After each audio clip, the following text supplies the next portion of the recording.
agree with Alan Greenspan. We ought to just eliminate the debt ceiling. Oh, absolutely. We do. The ability of almost every working American to access more credit than they should have been able to masked the underlying fact that lower and middle class incomes were not rising. That's not a tenable strategy. Isn't now the time to eliminate it? Oh, we've been a long time ago to eliminate it. Let's put aside terrorism. Let's talk only about our own homegrown animals that are patrolling America right now. So it goes down to the simplest thing. Be prepared, be vigilant.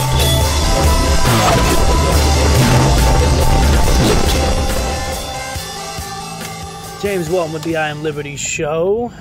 Welcome in, folks. Friday before the Super Bowl. It's a big deal to me. Yes, I'm not going to joke and pretend like it's not.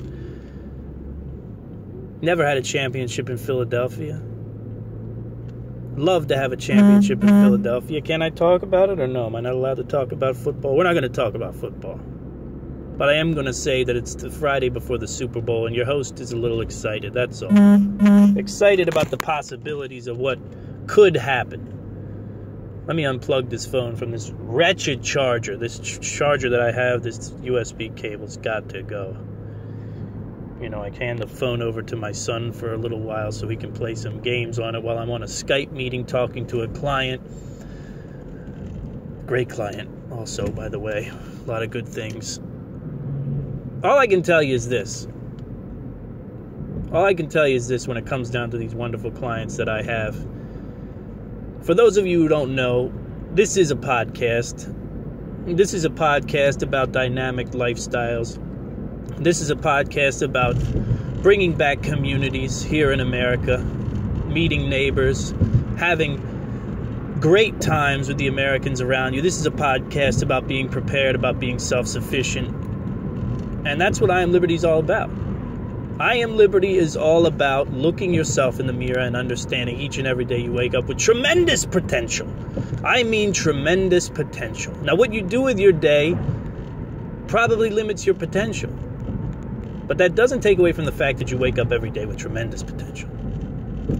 You know, some of us, our potential is robbed because we have to go into a job and work for 8 hours. And when we get done that, we're a quarter of the person that we were when we woke up. But you still wake up with tremendous potential. You still wake up and you're a part of this incredible machine known as America. I wake up in the morning and I say to myself, I am liberty. I look in the mirror and that's what I tell myself. I remember, just like you, I'm a piece of this thing. I'm an integral piece of this thing. Right? You have to have the people. You have to have the people. We've seen what happens, right? You set the people free. You cut the burden of taxation off their back, and look what they do. Look what they do. How many years have we listened to the fact that tax cuts will just affect the rich? Tax cuts for the rich. Tax cuts for the rich. Tax cuts for the rich. Tax cuts for the rich. Tax cuts for the rich. Today, Altria gave out $3,000 bonuses to their employees.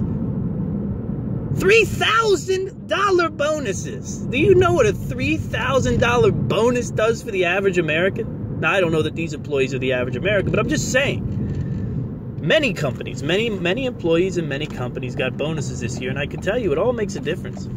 You know, $50 makes a difference in most people's lives. I just wrote a blog post up on IamLibertyShow.com. It was what a prepper can do with $50. I wound up winning some kind of writing contest or placing. I didn't win the thing, right? It wasn't this super intensive either, but I got a $50 gift card to Amazon, and you know what? It made my week.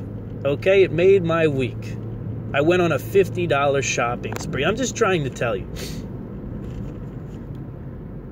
the people make up this great nation, right? We're seeing it. We're seeing what happens when we have a leader who, well, it's not even about that really, right? It's not even about the leader. It's about the left wing being exposed in such a way that it's almost embarrassing.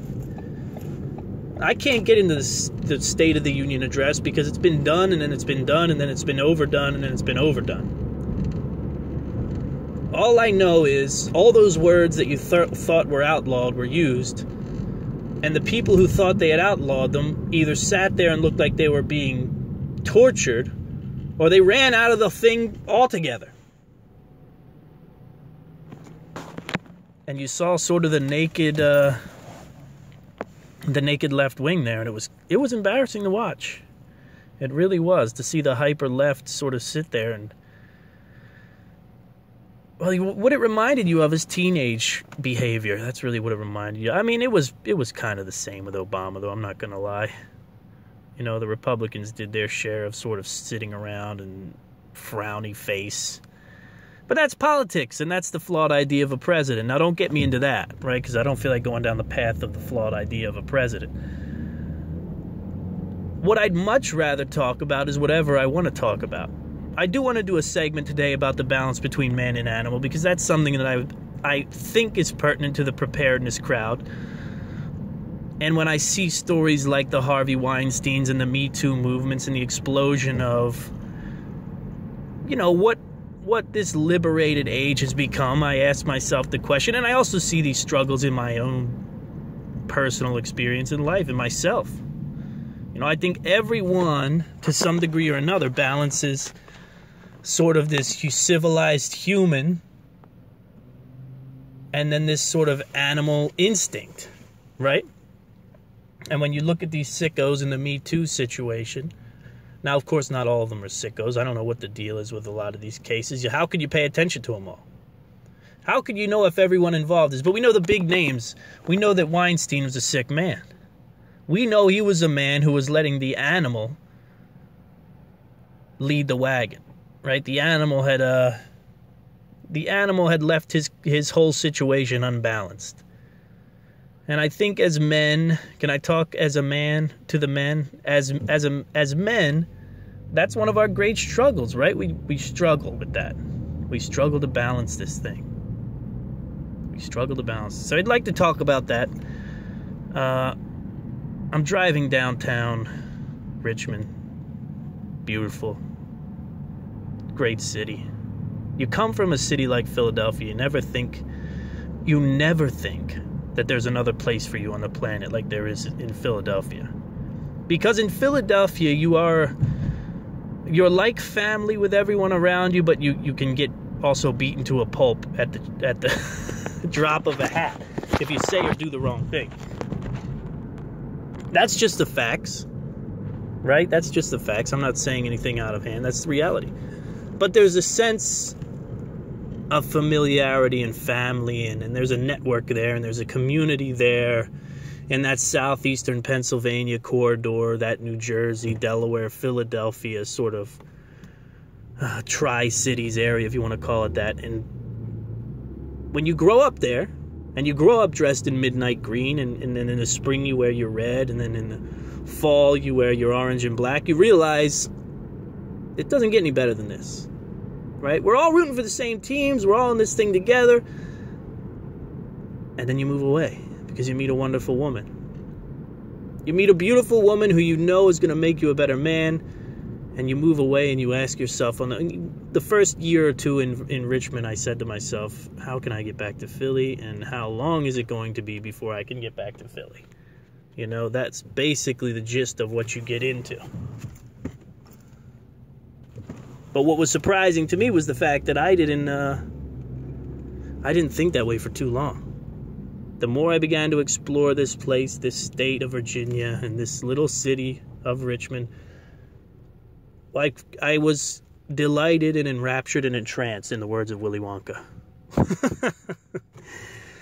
And it's not gone away. It's not going away.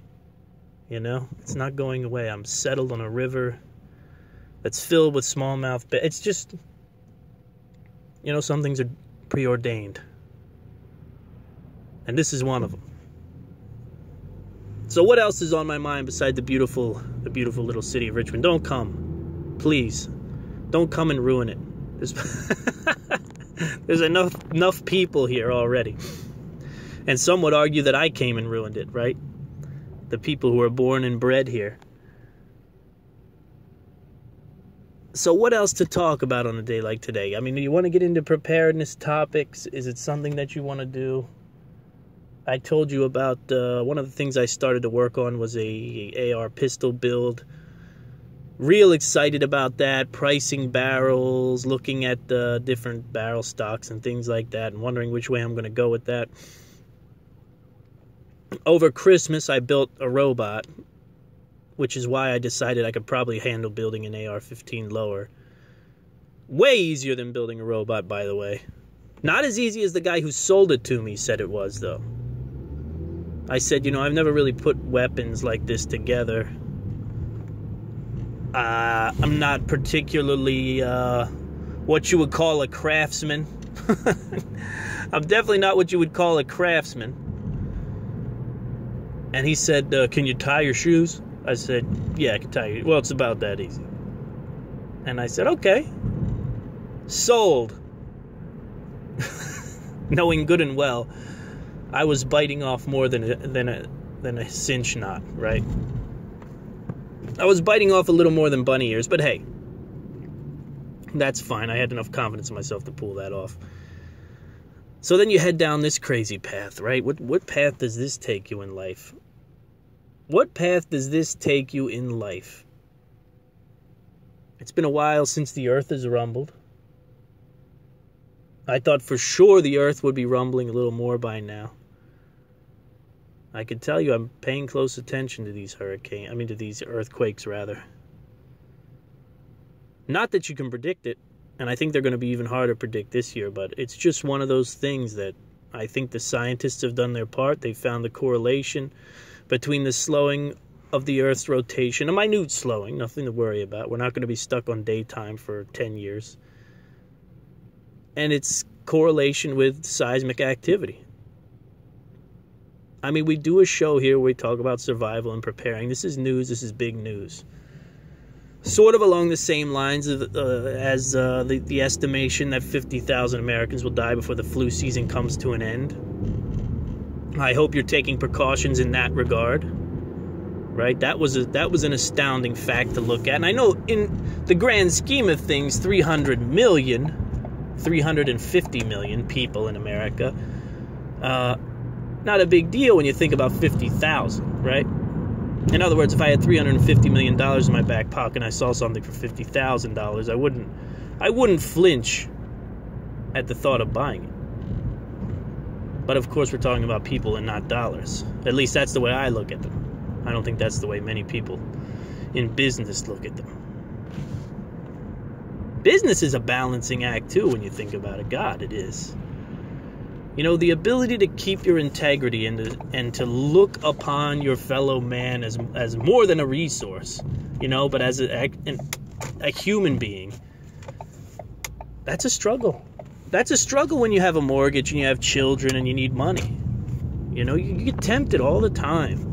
All the time there's temptation. Do things easy, do things fast, steal a little of this, do a little of that.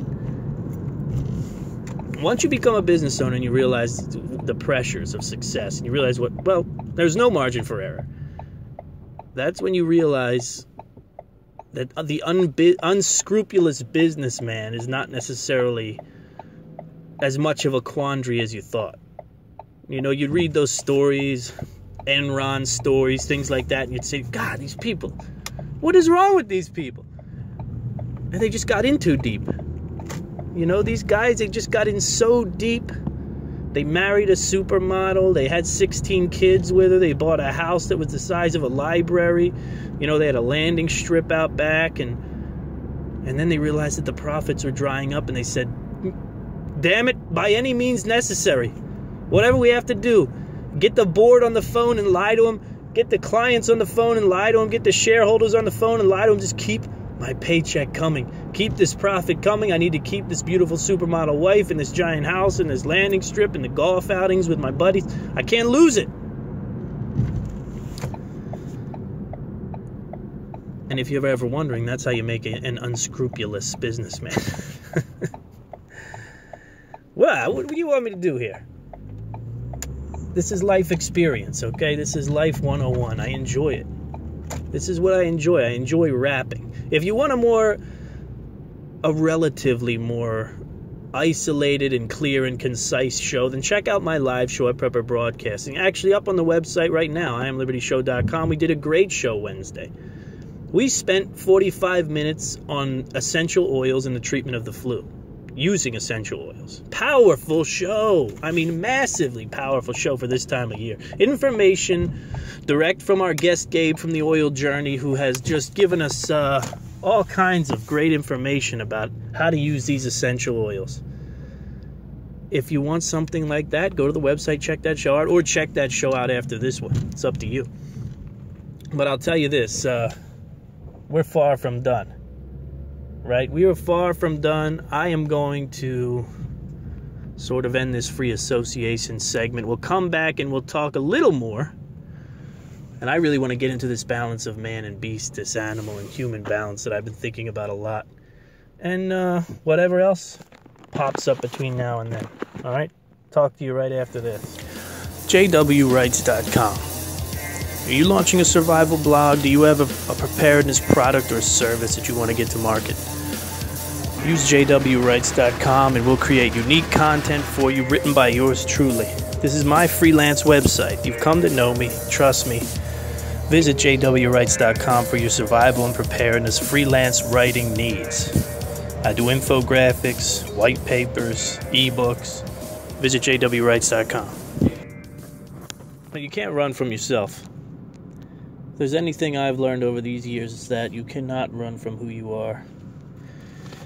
I bring this up because I'm sitting here after spending about an hour in the local library.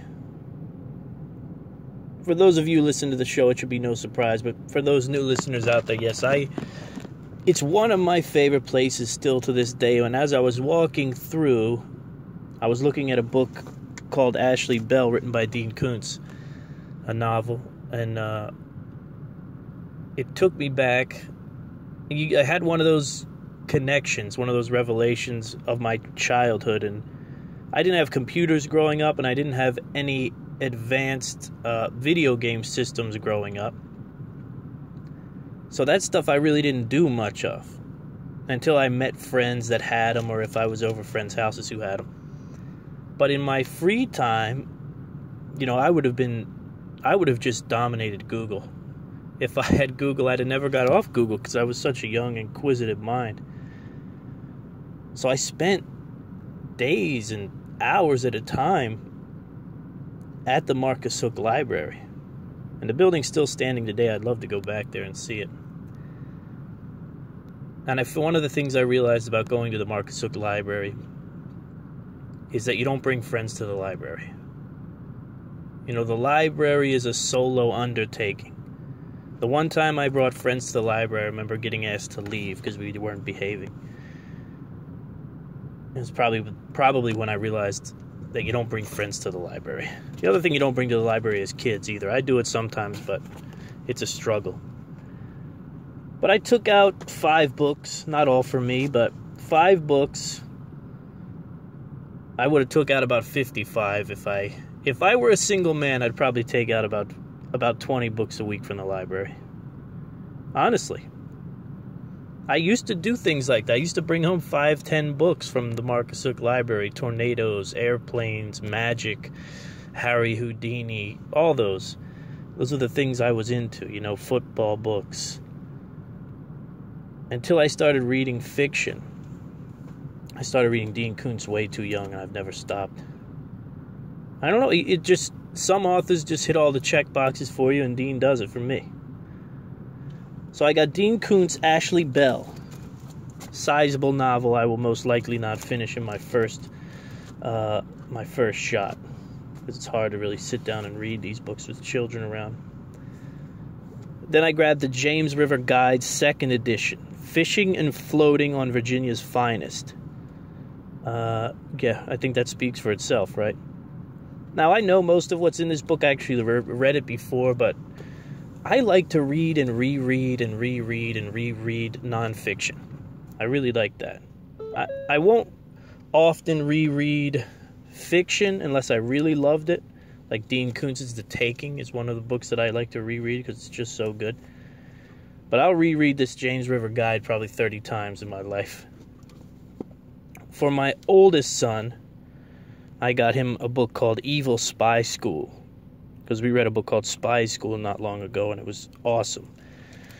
And apparently in this volume, the rogue agent Ben Ripley, the 13-year-old spy, infiltrates the enemy spy school and has to struggle to keep himself on the right track and not fall in love with the pretty young evil spy girl.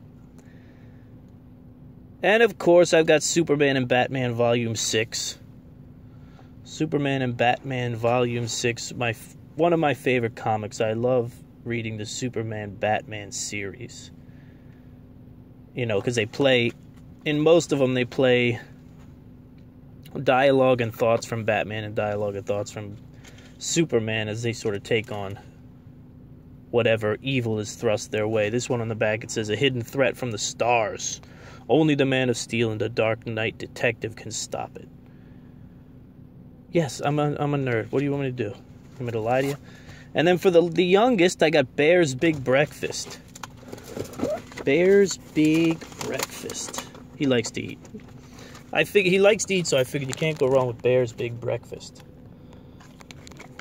Now let's get out of here, huh? I got one more stop to make on my trip here. I'm gonna go pick up some quality meats.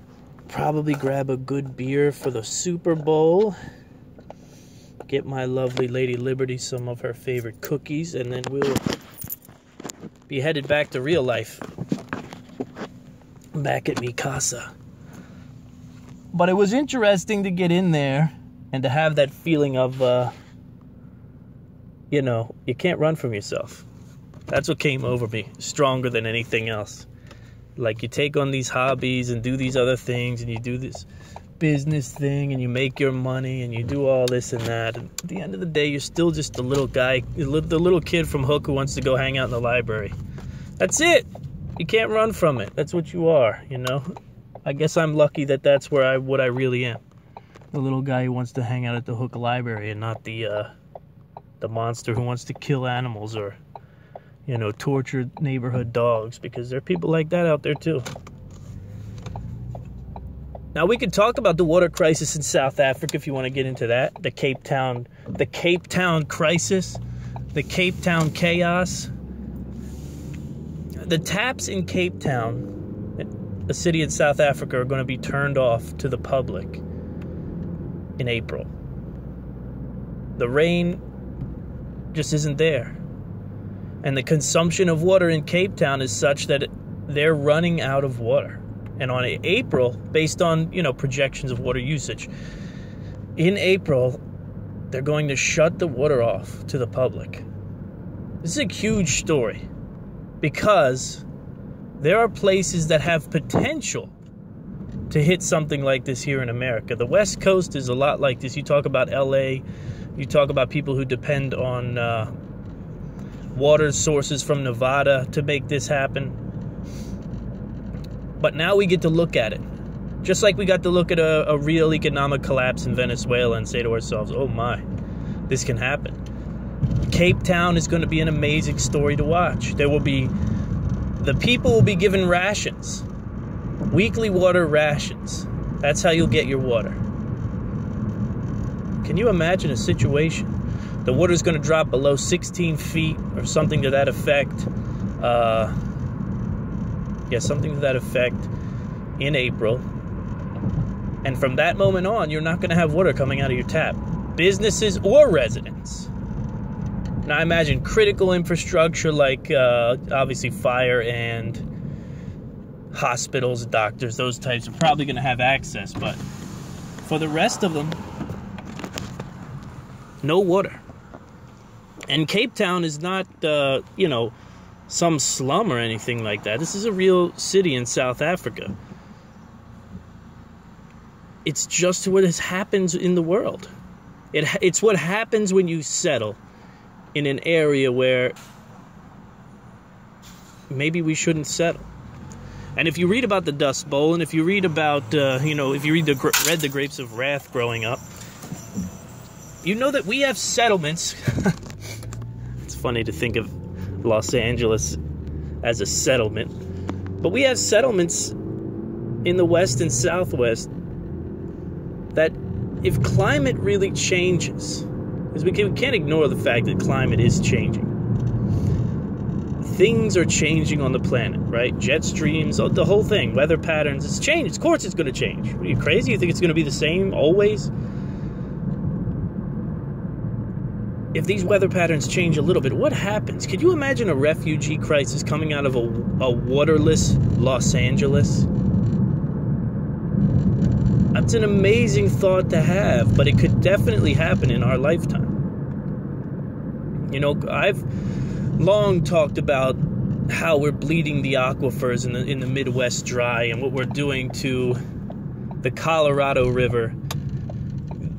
These are all serious issues, and they get even more serious if the rain and the precipitation stops or slows down considerably, because those populations are only growing, right? The populations that feed off of those water sources are only growing. It's not like consumption's ever going to go down. We're not just going to one day be like, you know, we don't really need to use this much water. That's a terrifying thought, but that's Cape Town. That's what Cape Town's suffering from right now. It's a very real thing. Venezuela's still struggling. What I've come to know about disasters and what I've come to realize is that you have to treat them like a study. You know, if you really are into survival and preparedness, and you know you're a prepper and that type of thing, Hurricane Harvey, the earthquake in Mexico, Puerto Rico, the Venezuelan economic collapse, the Cape Town water crisis, these are all case studies. These are all studies on human reaction to disaster. What happens? You watch it, you read about it. I spend time watching and reading about these things because, well, it's the best way you can prepare. And know, okay, well, how does a government react? How should a government react in a situation like this when they realize we have to shut taps off at a certain point, right? Because of safety. We'll no longer be able to provide safe drinking water and safe, water for use. What does a government do? How does a government react? What do they do? What don't they do? You know, I'm very interested to see how these ration lines go and how that works out. Are the people going to be civil? Most likely not. So you watch Disaster from a Distance. Disaster from a Distance. You know, that might be the title. That might be part of the title, Disaster from a Distance. Because that's how you study these things, like anything else. You know, if you're an epidemiologist, what do you watch? What do you look at? What do you learn from? So we watch Disaster from a Distance and do our best to understand what's going on in our world and in a modern world. And what these disasters could look like if they hit the United States of America. Because I have, barring all the cataclysmic possibilities, right? Barring the fact that we could get blacked out by an EMP. Barring the fact that, where are you going, buddy? Oh, I can't turn. Barring the fact that all these types of things could happen. What we do know is that there's no way we can remain unscathed for the next 100 years. You know, there's just no way.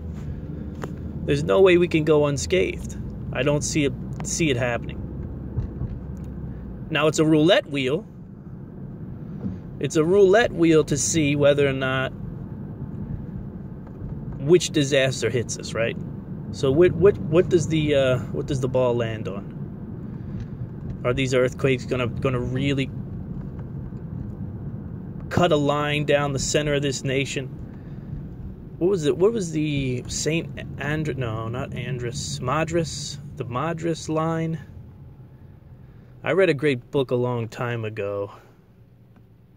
What was the name of that book? It was about I want to say it's the St. Madras Fault in the center of the nation. Not in the center of the nation, but sort of in the Midwest of the nation. I think it's called the St. Madras. Somebody knows and they're screaming right now, like, dummy.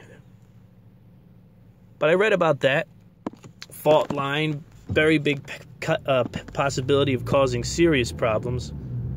And with the uptick in seismic activity, you wonder if something like that's going to happen. We don't know what's going to happen. Something's going to happen, though, eventually. How can we, and we live in an amazing continent, there's no getting around that, right? This North American continent is pretty special. especially with the little pieces that we've carved out. But something big is going to happen, and it's going to happen probably before the 22nd century, right?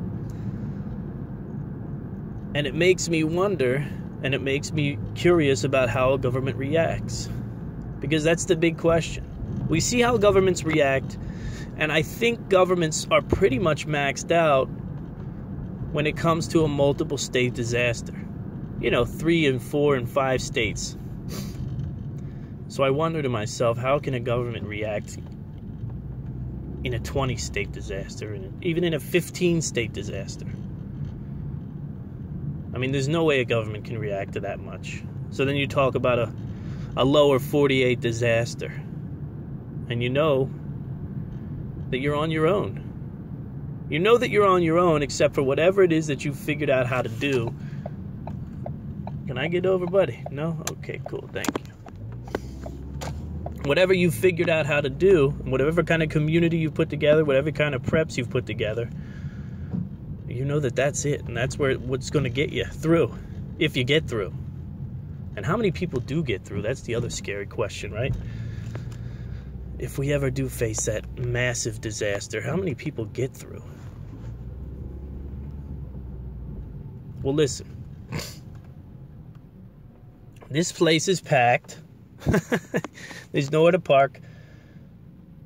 I'm hitting the high road here. I'm going to come back and we're going to talk about this human-animal balance that's been on my mind. All right, we'll be right back after this.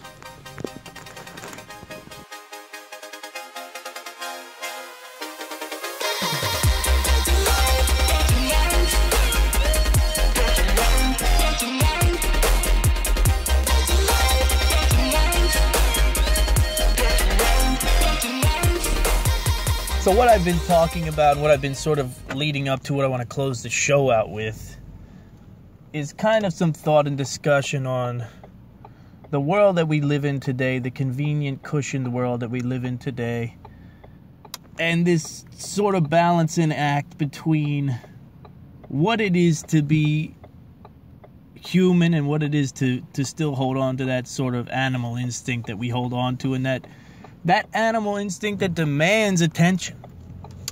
I mean, there's no getting around the fact that as advanced as we think we are, we drive around in these big vehicles and we, go to these giant structures that we built, and we use paper money to buy things because we're so civilized and advanced that we still are animal. I mean, we're so animal, we can't even control it.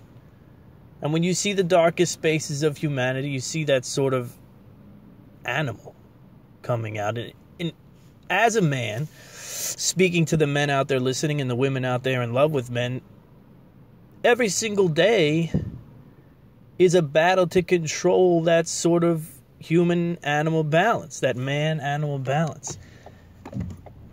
Things like working out, right? Things that are hard, things that are challenging seem to put the animal call on hold for a little while. They seem to sort of stem the tide a bit. But even so, even saying that, right, meditation and this and that, even the most sturdy of us, I think, struggle with thoughts and temptations and lusts. And I don't think it goes away. I think it's part of the condition inherently. I sometimes wonder, I know that it has to be exacerbated by the fact that we live in a time that is way too convenient and way too cushioned. Right? It's just way too easy. There's too many choices. Everything's too readily available. And I think it makes the animal cry out even more, to be honest with you. I think the technicolor, expertly marketed world that we live in, does it add value? Yeah, I think it adds value. But I think it makes the animal in us cry out, man. I really do. I think that this... And people have said it before, it's nothing new, but I think this structure that we've created is somewhat like a jail, this civilization. It's definitely a jail to the animal inside you, right? It's definitely a jail to the generations and generations that have come before you who grew up pretending to kill each other, knowing that in most cases they would have to fight and die for the kingdom, they'd have to fight and die for the region, for the king, for the tyrant. that instinct is in all men. I don't care what you say. You know, there's a little yapping that comes out, this little voice that comes out. You hear it on a daily basis, probably, particularly if you drive a freeway to work. It's a hard thing to dial back, you know? And you can't say it's the same for women, because women were worried about getting killed by men. I'm talking ancient times. Not ancient, not that far back, but I'm talking about our history and sort of what's built us to this point. You know, men have lived a life that said we need to be ready to go into battle, we need to be ready to fight. Women, we've got to survive. We have to do whatever we can to survive. Hang on a second. Hey, how you doing? Thank you.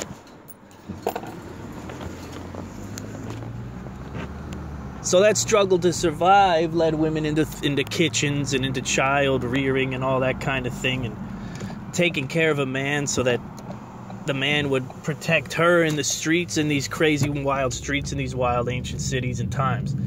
It's a different thing.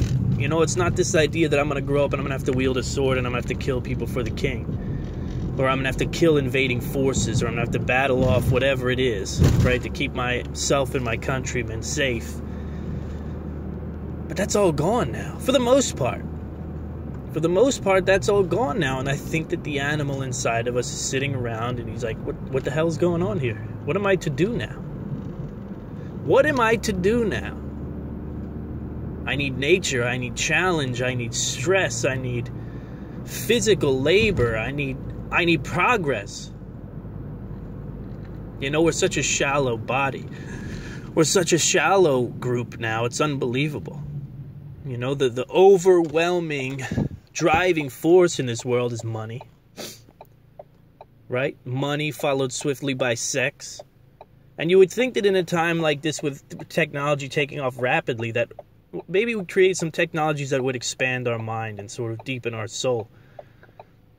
But when I think about things like augmented reality, virtual reality, you know, worlds I can go into and create the world that I want, the way that I want it, any way that I want it. I think about sex robots and how while it seems like it'll add diversity and it'll add more to our life, the truth is it's just going to be an increase in the vapidity of our time.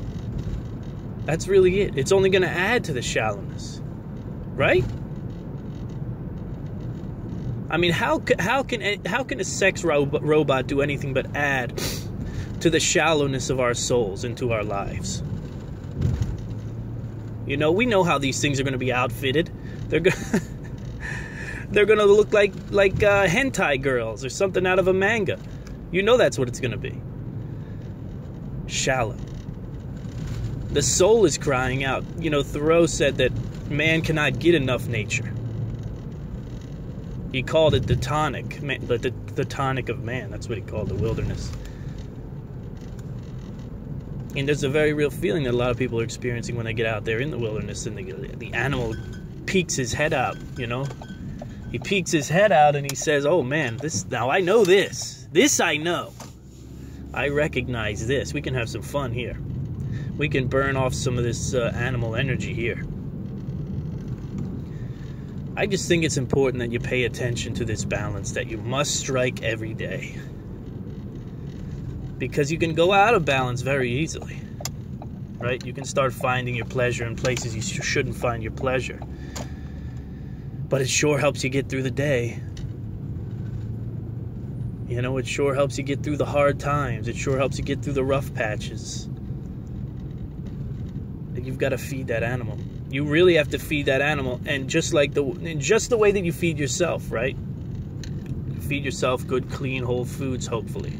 Hopefully you listen to this podcast and you feed yourself good, healthy, whole foods. You don't feed yourself garbage. With the animal's the same thing. The animal inside, whatever it is, it's part of your soul, it's part of your consciousness. And man, its diet can really ruin your life as well. You know, the diet that animal inside of you craves can really fuck everything up for you if you're not careful. Right? If that thing's reared on a diet of violence and promiscuous sex and drugs and alcohol, and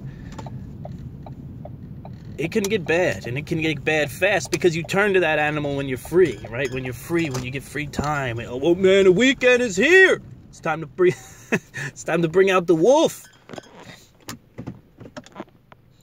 And what that wolf wants when it gets out, well, that really dictates what it is that you become in many ways, and the legacy that you leave. So for the people out there listening, I don't know. These are things that I think about. What do you want me to say? I can't dumb myself down to appease anyone. I can't do it. You know, I can't read a script. I can't do that type of thing. But I tell you, as a 30-year-old man, these are the things that I think about. I think about how I feed my animal. I think about the struggles that men face nowadays, and does it come down to the fact that there's slim pickings out there for that animal inside, you know? And you've got to, maybe in this new world, we have to figure out a new diet. A new diet for the soul. A new diet for those moments when you decide, I'm free, I'm free. I've got away from the wife, I've got away from the kids, I've got a minute to myself, the job, everything. Put it on the back burner and have a good time. Or even how you manage that animal on a daily basis, right? Do you do it under heavy weights? Do you do it behind a golf club? Do you do it on a stream with a fly rod? How do you do it? To really understand how you do it and to make sure that it's not affecting you negatively. That's behind the scenes, manhood, right? That's manhood behind the scenes. You don't talk to your wife about it. You probably can't even articulate it. You don't understand it. It's taken me a while to even think about it and put it all together. But it's in there, and it's a battle, and it's raging on. So I leave you with that. Just as you consider the diet for your own body, right? You consider your own diet. You want to feed it good, clean foods, good, clean, and healthy foods for your body. You must consider the diet of that animal inside you as well. And be very aware and very cautious of its cravings.